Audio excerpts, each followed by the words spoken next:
আসসালামু আলাইকুম ওয়া রাহমাতুল্লাহি ওয়া বারাকাতুহু। আশা করি আপনারা সকলেই ভালো আছেন। আর আপনারা দেখছেন দিনের আলোর গল্প, নেককার স্ত্রী পর্ব 10। নতুন নতুন ইসলামিক গল্পের ভিডিও পেতে আমাদের চ্যানেলটিকে সাবস্ক্রাইব করে রাখুন। কি ব্যাপার, আবার কেন আয়েশা ফোন করেছে? আবার কি বলবে কে জানে? ফোনটা রিসিভ করব নাকি করব না? মাইশা আবার আমার কল করা দেখে চিন্তায় পড়ে গেছে। রিসিভ করবে কিনা ভাবতে ভাবতে কল কেটে গেল। আবার কল দিলাম, এবারও রিসিভ করলো না।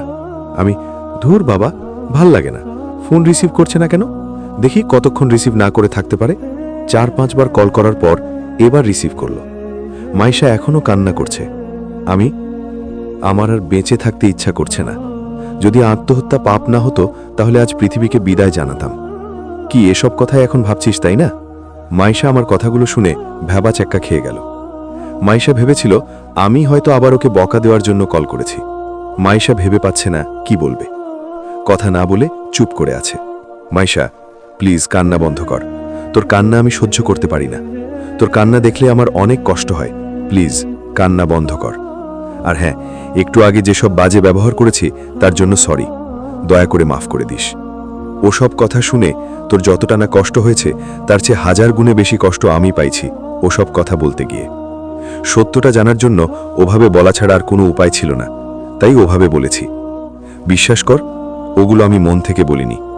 তোকে নিয়ে জাস্ট একটা গেম খেলেছি মাত্র। আমার কথা শুনে মাইশা অবাক হয়ে প্রশ্ন করল, মাইশা মানেটা তোকে পরে বোঝাচ্ছি। তার আগে বল, শাহিদ আঙ্কেল তোকে কি এমন বলেছে যার কারণে তুই ডিভোর্স দিতে রাজি হয়ে গেলি? রাজি হয়েছি মানে? তুই কি বোঝাতে চাচ্ছিস? শাহিদ আমাকে জোর করে ডিভোর্স দিতে রাজি করিয়েছে? যদি তাই ভাবিস তাহলে ভুল ভাবছিস। শাহেদ তো আমার সঙ্গে সংসার করতে চাচ্ছে, বাট আমিই করব না। ওনাকে ডিভোর্স দেওয়ার সিদ্ধান্তটা আমি নিজেই নিয়েছি। বাহ, তোকে দেখছি শাহেদ আঙ্কেল ভালোই ট্রেনিং দিয়েছে। আঙ্কেলের শিখানো সব কথা তোতা পাখির মতো মুখস্থ করে ফেলেছিস। শোন, তুই সবাইকে বোকা বানাতে পারলেও আমাকে এত সহজে বোকা বানাতে পারবি না। আরে আজব, আমি কেন তোদের বোকা বানাতে যাব? আঙ্কেলকে বাঁচানোর জন্য আমাদের বোকা বানাতে চাচ্ছিস? তুই কি সব বলছিস আমি কিচ্ছু বুঝতে পারছি না। সত্যি বুঝতে পারছিস না নাকি বুঝেও না বোঝার ভান করছিস? মাইশা চুপ করে আছে।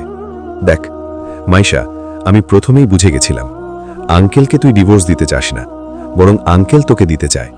তোকে আমি ছোট থেকেই খুব ভালো করে চিনি। আমি জানতাম তুই সহজে আসল ঘটনাটা আমাকে বলবি না, তাই তো একটু আগে তোর সাথে ওরকম বাজে বিহেভ করে তোকে বাজিয়ে দেখলাম। তোকে নাকি পরিস্থিতি পাল্টে দিয়েছে, পরিস্থিতি নাকি তোকে প্রতিবাদী করে তুলেছে। তা কেমন প্রতিবাদী হয়েছিস? তোর সঙ্গে বাজে ব্যবহার করলাম, তোর দোষ না থাকা সত্ত্বেও সরি বলতে বললাম, তুই সব দোষ মেনে নিয়ে চুপচাপ সরি বলনি। এরপরও কি বিশ্বাস করতে হবে তুই আগের মাইশা না? তুই চেঞ্জ হয়ে গেছিস? মাইশা চুপ করে আছে। দেখ, আমি ধরা পড়ে গেছি। চুপ না করে আসল ঘটনাটা খুলে বল। 1 মাস আগেই তো বললি আঙ্কেল ভালো হয়ে গেছে, তোর সাথে ভালো ব্যবহার করছে। তাহলে এই 1 মাসে কি এমন ঘটেছে যার জন্য আঙ্কেল তোকে ডিভোর্স দিতে চায়? ধরা যখন পড়েই গেছি তখন আর কিছুই লুকোবো না, সবকিছু খুলে বলবো। তবে ফোনে নয়, এত কথা ফোনে বলা যাবে না। তুই এক কাজ কর, আমার এখানে চলে আয়। ওকে, আমি কালকেই আসছি। আচ্ছা, তোর শ্বশুর শাশুড়ি কি এখনো আসেনি? ওনাদের তো 1 মাস পর আসার কথা ছিল। না, ওনারা আসেননি, আরও 1 মাস পর আসবেন। ও আচ্ছা, তা ডিভোর্সের ব্যাপারে ওনাদের বলেছিস? না, বলিনি। দেশে আসলে সব বলবো। ওনারা জানেন আমরা খুব ভালোভাবে সংসার করছি। ডিভোর্সটা কি কোনোভাবে আটকানো সম্ভব নয়? না রে, কোনোভাবেই সম্ভব নয়। আমি অনেক চেষ্টা করেছি, বাট শেষে দেখলাম ডিভোর্স দেওয়া ছাড়া আর কোনো উপায় নাই। আর তাই তো ডিভোর্স দিতে রাজি হয়েছি। কাল গিয়ে আঙ্কেলকে আমি বোঝাবো, একটা শেষ চেষ্টা করে দেখি আটকাতে পারি কিনা। যতই চেষ্টা কর কোনো লাভ হবে না। তুই তোর বান্ধবীর কাছে ফোন করে ডিভোর্সের ব্যবস্থা করতে বল। এখন রাখছি। আসসালামু আলাইকুম। ওয়ালাইকুম আসসালাম। মাইশার সঙ্গে কথা বলা শেষ করে আমার বান্ধবী মিমকে ফোন করলাম। ওয়ালাইকুম আসসালাম, কেমন আছিস? ওয়ালাইকুম আসসালাম, আল্লাহর রহমতে ভালোই আছি। তুই কেমন আছিস? আলহামদুলিল্লাহ ভালো। তা সূর্য আজ কোন দিকে উঠেছে? কেন, তুই তো কখনো ফোন করিস না, আজ হঠাৎ ফোন করলি? তাই আমার প্রয়োজন ছাড়া ফোনে কথা বলতে ভালো লাগে না। আর তাছাড়া তোর সাথে প্রতিদিন তো ফেসবুকে কথা হয়, তাহলে ফোনে আবার কি কথা বলবো? তুই কি আমার জামাই লাগোস যে প্রতিদিন কল করে প্রেমালাপ করব? আচ্ছা বাবা, সরি, রাগ করিস না। রাগ করিনি। আচ্ছা এবার বল, কি প্রয়োজনে কল করেছিস? ডিভোর্সের ব্যাপারে একটু কথা বলবো।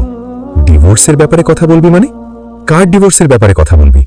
মাই শান্তির। হোয়াট? এসব কি বলছিস? তুই না 1 মাস আগে বললি ওনাদের সব সমস্যা মিটে গেছে। মিটে গেছিল, বাট আবার কি যেন হয়েছে। কিছুই বুঝতে পারছি না এই 1 মাসে কি এমন ঘটেছে যার জন্য সব এলোমেলো হয়ে গেছে। আচ্ছা তুই আমায় কিছু বুদ্ধি দে যাতে ডিভোর্সটা আটকাতে পারি। দোস্ত, পুরা ঘটনা না শুনলে কিভাবে তোকে বুদ্ধি দেব বল? ওকে, কাল আমি ঢাকায় আসছি, সবকিছু জানার পর তোকে বলবনি। ওকে, আচ্ছা রাখি তাহলে। আসসালামু আলাইকুম। ওয়ালাইকুম আসসালাম। মাইশার সঙ্গে কথা বলা শেষ করে আমার বান্ধবী মিমকে ফোন করলাম। পরের দিন। বাস এখনো আসেনি। আচ্ছা বাস আসুক, সেই ফাঁকে আমার আর মাইশার ব্যাপারে আপনাদের কিছু বলি। মাইশা আমার আম্মুর কাজিন, আমার চেয়ে 2 বছরের বড়। তবে আমি ওকে বড় বলেও মানি না, আন্টি বলেও মানি না। আমরা খুব ভালো বন্ধু। আমরা দুজন সব কথা একে অপরের কাছে শেয়ার করি। এই প্রথম সে আমার কাছে কথা লুকিয়ে রাখতে চেয়েছিল, তবে ধরা পড়ে গেল। জানি না কি কারণে লুকাতে চাইছে। যাই হোক, বাস চলে এসেছে। আপনাদের সাথে পরে আবার গল্প করব। 11 নম্বর পর্বের জন্য অপেক্ষা করুন। চলবে ইনশাল্লাহ।